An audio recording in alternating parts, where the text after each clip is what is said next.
Денес е 26 март, светски ден на епилепсијата, па по тој повод одржавте едукативни работилници во двете наши деветолетки. Која беше целата?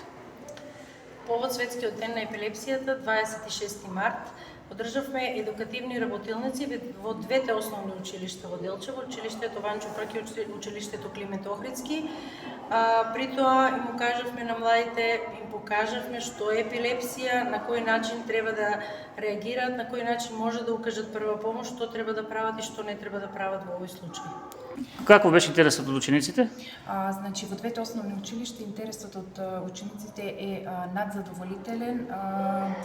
За прв пат во склопот на првата помош го вметнавме и овој дел како дел укажување прва помош при епилептичен напад. Учениците беа заинтересирани, прашуваа. Значи, овде и да спомнеме дека над 50 милиони луѓе боледуваат од оваа болест во целиот свет, а над 15 милиони се на нивна возраст.